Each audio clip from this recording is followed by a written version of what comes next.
time for Elko Live today. Thank you, listeners, for joining us. We have set aside some time for a very special program dedicated to all the amazing things that are going to be happening during California Trail Days. So, of course, we have our specialist in studio, no one more enthusiastic than Cheryl Miller. She's our Supervisory Park Ranger from the California Trail Interpretive Center. Cheryl, unless you've been promoted recently. So, not that I'm aware of, Lori, but let me know if you hear something. All right. Sounds great, Cheryl. Thank you so much for, we have pages of things to get to. This is just an amazing, immersive experience. I've been telling people if there's any weekend to invite friends and family to come to Elko, it is this weekend. Absolutely. This is the weekend to get out, get in touch with your pioneer ancestry, and have some fun out at the Trail Center. Thanks so much for having me on today, Lori. Absolutely. So the dates are June 7th and 8th, California Trail Days. So let's talk about what it's going to be like. Some people were there from the very beginning, Cheryl, and I wish you could have been there. You've probably seen photos. A lot of us just went out and kind of stood around in the sagebrush because the center wasn't built yet. I am so excited that this is my second Trail Days, Lori. But you're right. I'm missing a lot of that history and stuff, but that history lives in our community. And that's one of the really amazing things about Trail Days is we will have a lot of new faces, but we will also have a lot of old faces and old friends to go out and a lot of memories to reminisce with. So you can basically step back into the past and you will have some hands-on experiences.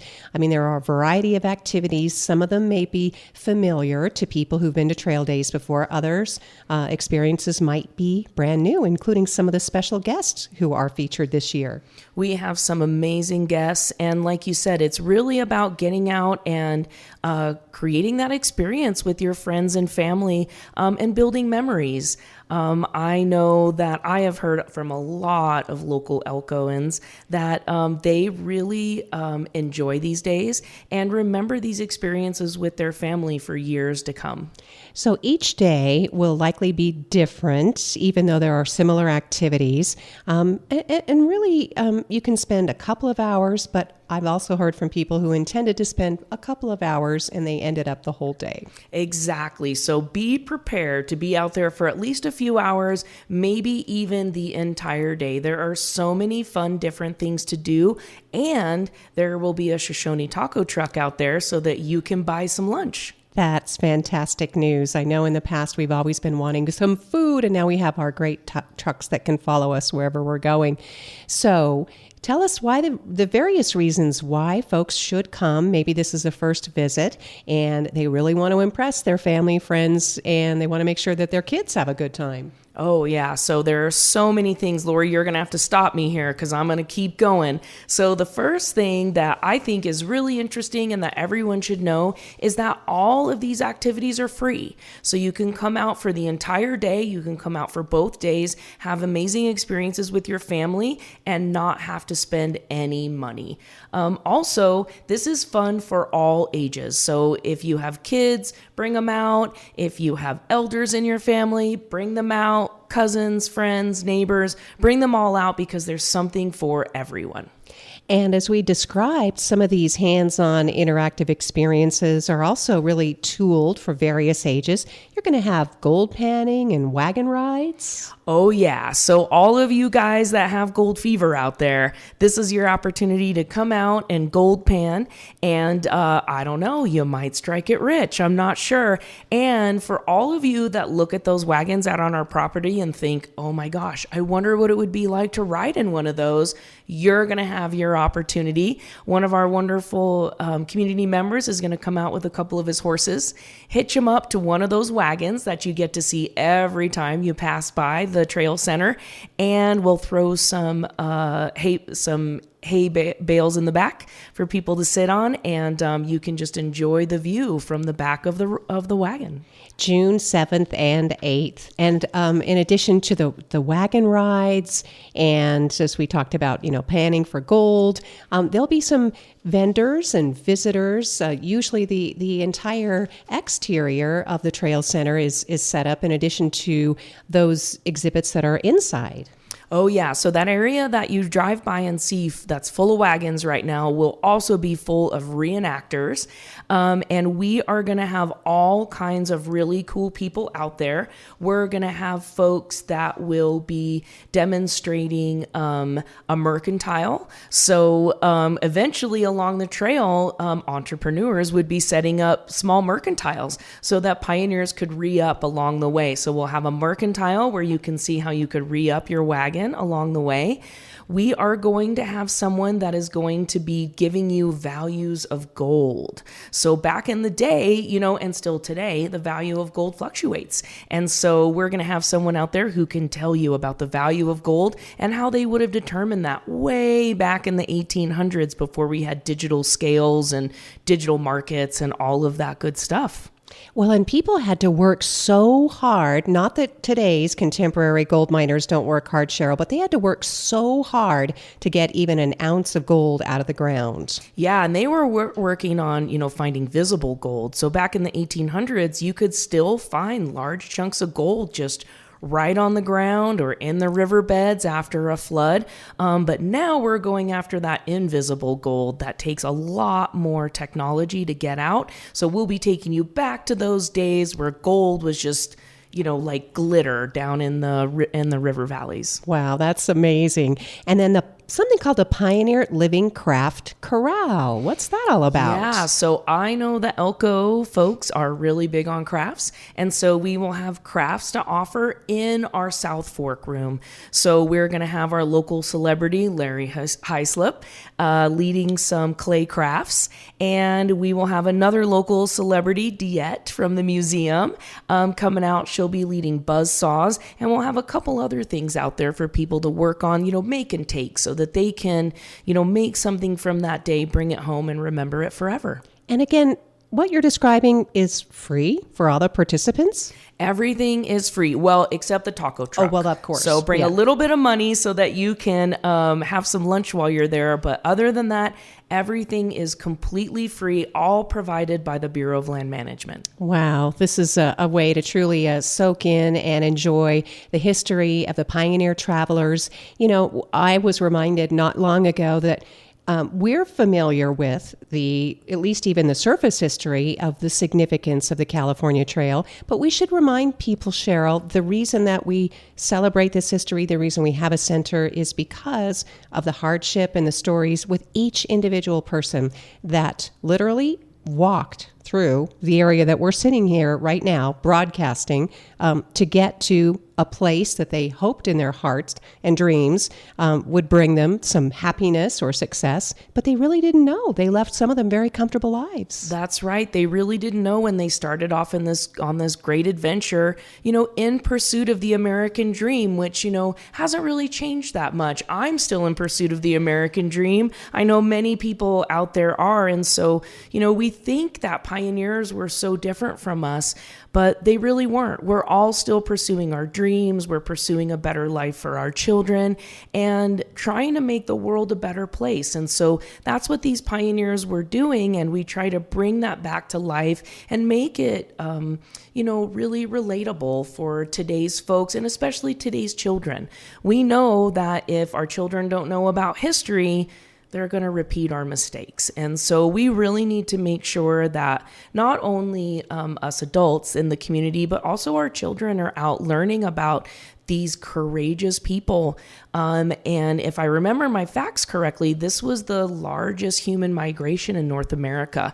And so it was absolutely no small feat that about 250,000 people set out on foot from about the middle of the country, Missouri, all the way to California. And you bring up a really good point, Lori, in that, a lot of the TV shows and the things that you see show people riding in the wagons. But what we know from journals and from firsthand stories is that not very many people rode in the wagons.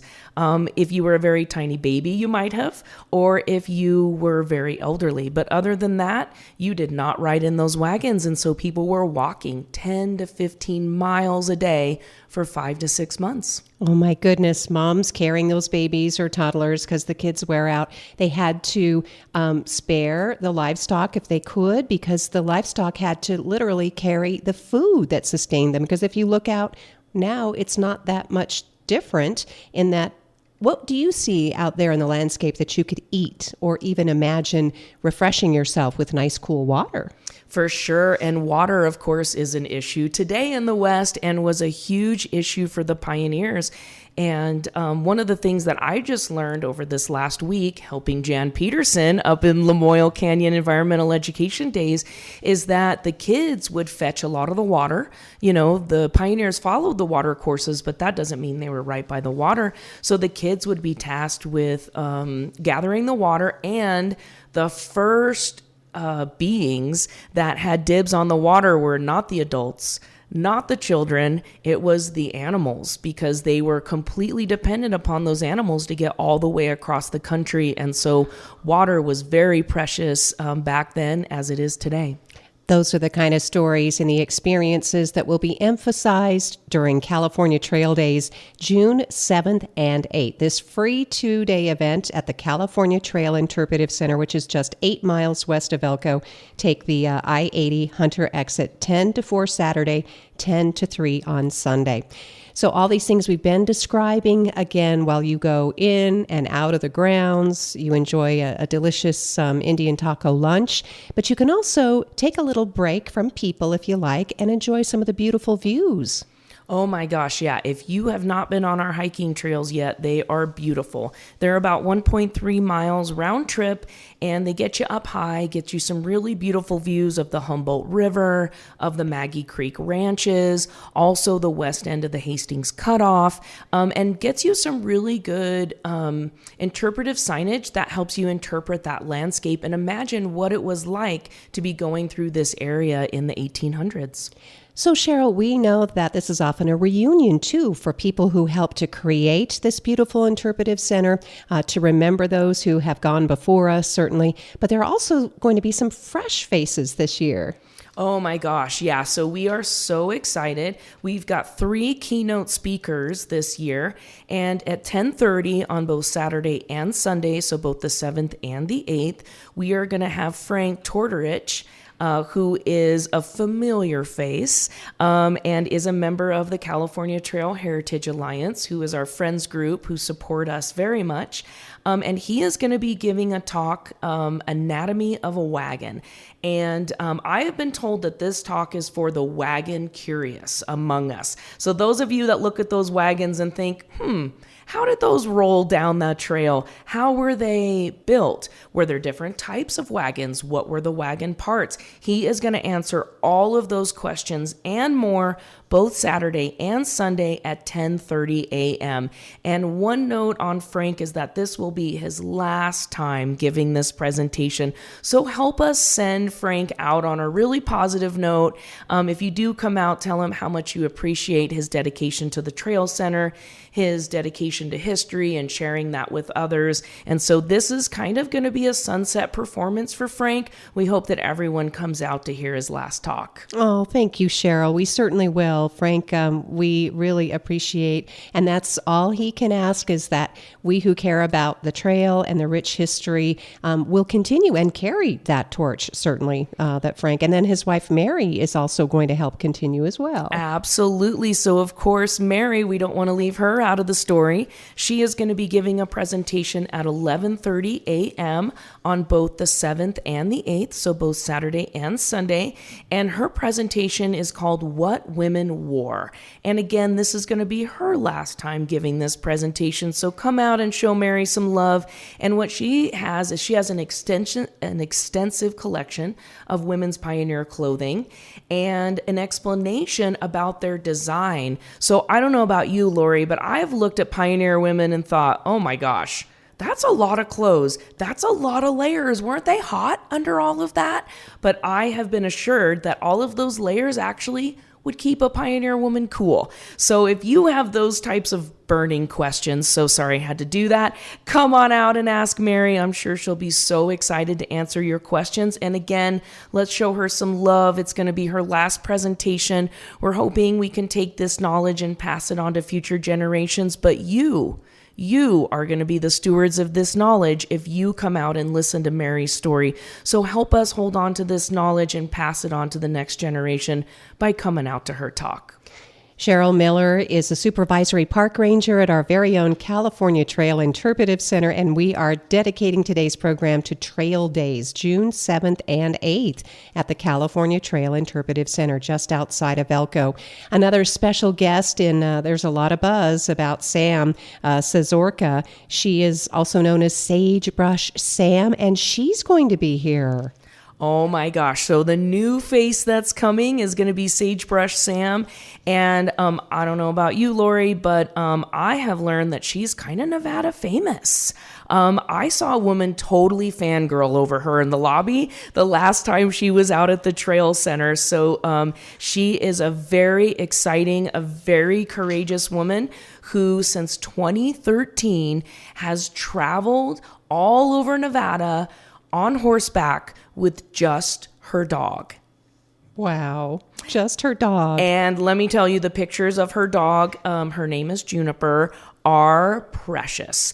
I've been scrolling through her photos all morning because they're just so immersive. They're so beautiful. And if you can believe this, Sam and her horse and her dog Juniper have logged tens of thousands of miles exploring in Nevada by foot, by hoof, and by paw. So Sam is an amazing woman who has amazing stories to tell, and not only to tell, but to show. She's an incredible photographer, an incredible videographer, and an incredible storyteller. So there are injuries, there is drama, there are incredible sunsets, not to mention adventure. So come on out to hear her story, and not just to hear her story, but she's bringing her horses and her dog. So you can meet Sage and Fremont. Those are her horses, and her dog Juniper will be with her. I personally am so excited to meet her friends. And there's such a beautiful story behind her horses, and that they were formerly wild Mustangs. Both of her horses, they were captured as yearlings. They went through the Nevada Prisons Training Program, which of course is a program in conjunction with BLM, and now they are amazing trail horses. So there's just a beautiful story between her and her animals, not to mention all the beautiful landscapes that she has been through. Wow, what an inspiration just hearing that, and the fact that we get to hear from her directly, enjoy her presentation, meet her. I'm sure she would love to meet, especially with young people who are looking for this kind of inspiration. She's what's known as a long ride horsewoman, and she's a trainer, and she also worked for the BLM, Cheryl? She did. She's a former BLM employee, so of course she's near and dear to my heart. She trains horses for long rides, and like you said, she is an inspiration, not only to young women, but to young people everywhere. Get off your phones, get away from those screens, and really go out and see what Nevada and America has to offer. This is an incredible world, and you're not going to see it just looking at a screen. You got to get out and discover these things firsthand. That's right. And you can learn from Sagebrush Sam directly how that's possible. And you can check out her pages and what she does at Nevada Discovery Ride and NevadaDiscoveryRide.com. So you can look that over and then find that inspiration on the Instagram. She is, as Cheryl's been saying, she's Nevada famous, and pretty sure she's probably famous outside Nevada too. But all of this that we take for granted is something that we can really be reminded of, that we're the stewards. We carry the history, carry the preservation into the future, Cheryl, of all of these beautiful public lands and these historic sites. Oh my gosh, it's so true. And we're in the thick of it with field trips out at the California Trail Center right now. And that's what I try and remind, all of the kids that come in, is that you are so lucky to have all of these beautiful public public lands surrounding you. You can go out and you can go ride a horse, go ride your ATV, go hiking, go hunting. And most kids in the United States do not have those opportunities right in their backyard. So I think we are very, very lucky here to not only have incredible people like Sam, but also this incredible landscape to draw inspiration from, to connect to, and to just, realize what it is to be human in this beautiful landscape. We have the most diverse. I know it's hard for people to imagine, especially if you come from someplace green or you come from the Midwest or Oregon, where there's so many trees. But we have the most diverse landscape and geology. Nevada's the most mountainous state. We're also the most arid. So as you talked about the precious water, we live in a high desert known as the Great Basin, but we still have waterfalls. We have caves, we have archaeology, we have trails, we have hunting, fishing, hiking. I mean, the list just goes on and on and on. I have to add one more thing to that, Lori. Nevada is also home to the oldest trees on the planet. So if you didn't know that, you need to get on the internet right now and figure out where those are and go see those this summer, because nowhere else on the planet can boast trees that are more than 5,000 years old. So check that out as well. Nevada is a beautiful, incredible state, and it is our job, I feel like, to get out and discover it and be those stewards. And I would have to mention on behalf of my professor, Carrie Meisner, who was my geology professor, just the amazing formations that we have that tell the history of the planet and what's going on beneath the earth, even as we sit here. It's just incredible what we have access to. Oh my gosh, we're so lucky to be in this incredible landscape. We're talking about our very own California Trail Interpretive Center, getting out and about. So if you are going to visit and you do have that couple of days that you want to spend, it might be the heat of the day. So there are a few reminders that we want to make sure that visitors bring with them. For sure. You don't want to be caught out in the sun too long petting Sam's horses or things like that without the right protection. So definitely bring some sunscreen with you. Also bring that sun hat, just like the pioneers, right? So those bonnets were adorable, but they were also a really important sun protection. Bring out your pioneer straw hat. Also bring a water bottle. We have a water bottle filler there. Bring your adventure shoes. You don't want to be caught in that sagebrush and the wrong kind of shoes. Bring your imagination and wonder. Bring your questions. So we are going to have so many experts on hand. If you are wondering anything about the 1800s, we're going to have someone there that can answer those questions. And your sense of adventure. And if you have pioneer clothes, because I know some of the youngsters might be making pioneer clothes in their summer sessions. That's right. So not just youngsters. That's one of the things that I found really delightful last year, is that so many people in Elko have that cool pioneer outfit. So bust that out, put that on, and come show us your pioneer best. Get your buckaroo boots. I love those lace-ups. So I'm not sure if they had lace-ups then, but they could have. Certainly that's where they may have come from. So all this and much more. Again, we mentioned that there will be food. You can certainly pack a picnic. Nobody is discouraging that. Or a little bit of cash, as you said, for the Shoshone taco truck. That'll be set up. And again, enjoying this amazing diversity of activities. And Brenda's going to be there as well. Of course, the famous Brenda, our wonderful volunteer, is going to be out there working on a community quilt.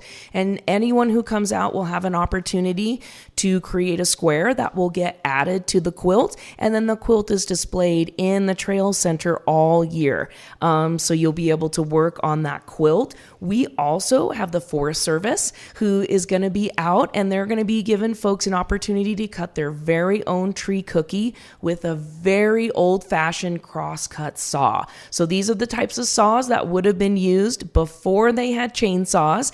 They're usually two-person saws. They're really impressive, really cool. So come out and see the Forest Service and cut your very own tree cookie. I know what these are because my daughter has a tree cookie that she uses as like a big coaster on her coffee table. Absolutely. Tree cookies have so many uses, and they're just really cool to have. And having that experience of actually cutting it yourself and using the crosscut is priceless. talking with Cheryl Miller from our California Trail Interpretive Center. Now, of course, we've been emphasizing a lot of the pioneer history, but we also want to make sure that listeners are aware that the First People history is just as important. And so anytime we can include local demonstrations, that's what's going to happen. Absolutely. So that is part of the California Trail story, are all of the Native Americans that lived here in the 1800s and still live here today. And so we don't want to leave that important part of the story out. And so we are going to have basket making demonstrations. Our own local Western Shoshone master basket weaver, Leah Brady, is going to be there. She'll be demonstrating how to use baskets with how to weave baskets, with native materials. She'll be talking with people, answering questions. And this is an art that we don't have a lot of people picking up nowadays. And so this is a really wonderful opportunity to see Leah in her, happy place, weaving baskets and sharing what she knows. Again, we need to be the keepers of this history. Leah can't do it on her own. Lori can't do it on her own. Jan Peterson can't Jan do it. Peterson tries her best to do it on her own. She is an amazing person. But it's really, upon all of us to learn this knowledge and pass this knowledge on as much as we can. So the next one that I want to emphasize is something I'm going to show you a picture, and I wish that radio listeners could see as well. Try your hand at building a wiki up. So, oh my gosh, that's the most adorable picture, Lori. I love it so much. So that's our daughter when she was a grade school youngster, and she's standing outside the wiki up, and she's wearing a pioneer skirt. So. Oh my gosh, these are the exact memories that people can come out and create with their families. Even if you're not interested in pioneer history, come on out with your family. I promise you will have a good time and you will see things that you have never seen before. Maybe you'll even be inspired. Well, and you might be so inspired by actually taking part in a living history demonstration. I noticed that you're going to have some actual characters on site. Oh my gosh, yeah. So we've got a whole list of characters that are going to be out there in living history characters. So one of the most interesting ones is we have a young man who is a mountain man. His name is Ennis. He'll be coming out. He'll have his own camp, and he's got a bunch of furs, and I'm pretty sure he harvested all of these animals and tanned their hides. And he also demonstrates different trade items that pioneer folks might have been bringing with them in hopes that they could trade with either other pioneers or Native Americans along the way. And so he is going to be a highlight for sure. So all of you parents that know that your children need to learn a little bit of discipline and a little bit of know-how, bring them out. They will be recruited into the Mormon Battalion. Ooh, okay. And they will be trained to march. They will be trained to hold weapons. They will be trained to dress like a soldier in an army brigade. And if you don't have kids, just come out to see this. They will be marching back and forth. They will be learning different commands, and they will be dressed like Mormon Battalion members. It is amazing. It is so fun, and the kids really enjoy being part of the battalion, even if it's only for just a few minutes. Right. It's certainly, you got to think about that. Kids spend so much time now with their technology and with screens, but to get to do something like this, to dress up and to play, which is probably, I know I grew up doing that, so, and it's just so much fun to do that, to use your imagination. It is. And it's really fun to work with these reenactors because they bring all this stuff to the table. This gentleman who runs this for us, he brings all the uniforms. He brings all of the weapons. He brings all of the know-how and all of the enthusiasm. And another thing is that this will be incredible photo opportunities. So if you're looking for some great photo opportunities, just like the beautiful photo Lori just showed me, bring your kids out, get them dressed up, and really get them involved. Yep, the California Trail Days is coming, fast approaching, June 7th and 8th, and you don't want to miss out. Free both days. Each day will be different. You'll experience a day in the lives of natives as well as pioneers. I wanted to make sure that folks know that there, as you described, there will be an archaeologist on hand, learning about native Shoshone foods and talking about because people also, while there were hardships for the pioneers, there were different types of challenges for the Shoshone. But what's so remarkable is that they adapted and that they lived full, rich lives and raised children, and they did it for thousands of years. And they migrated within this region. They walked from, say, here to up to where we would now call the area of Twin Falls, up toward the Idaho border. Absolutely. As you said, they had rich, beautiful lives that were migratory in nature. So they would follow the food, basically harvesting pine nuts, harvesting antelope, harvesting rabbits. Wherever the food was, that's where they would go. And they would build these beautiful ephemeral wiki-up structures in different places, and they would move from camp to camp. And if you have never built a wiki-up, here is your opportunity. So they were mostly made of sagebrush for their walls and ceilings, or sometimes grass bundles. And Tim Murphy, one of our wonderful archaeologists who worked for the BLM for decades and played a very important role in building the Trail Center, he will be out there to show you how they actually used cordage to tie on the sagebrush and how they arranged the sagebrush. They had it all figured out, Lori. They knew how to fish. They knew how to hunt. They knew how to build shelters. They knew how to collect. They knew they had it all worked out. And so if you wondered how these people made an incredible, beautiful life in this harsh landscape, we'll be able to show you a little bit down at our Shoshone village that I think people are working on right now, building as we speak. Shout out to all the team members working hard right now. We're trying to get all that up and running so when people come out on June 7th and 8th, they have something beautiful to look at and something really important to connect to. Cheryl, thank you for bringing all of this to life. And now all we need to add are visitors and people to have this wonderful experience for themselves. You'll appreciate the variety and the richness, the history come to life. Everything from, as we were talking about, the pioneer history to the Native American experience reflected in these 2 days with special guests, both new faces as well as familiar favorites. And we would love to tell them how much we appreciate them. So come and do that in person. But don't miss this opportunity to enjoy California Trail Days at our very own California Trail Interpretive Center. Everything we talked about and more is online, californiatrailcenter.org. Is there anything that we left out? I mean, I know that there's always something to look forward to, Cheryl, at the Trail Center. You know, I think we did it justice. We hit a lot of the details, but what I would really love to do in closing is just say thank you to the Elko community. Thank you to all the reenactors. Thank you to our staff out there sweating right now, cutting sagebrush and pulling it all together. Thank you to the Nevada Outdoors staff. They're coming out on June 5th to help us set up. Thank you to the Bureau of Land Management, especially fire crews are coming out to help us set up and tear down.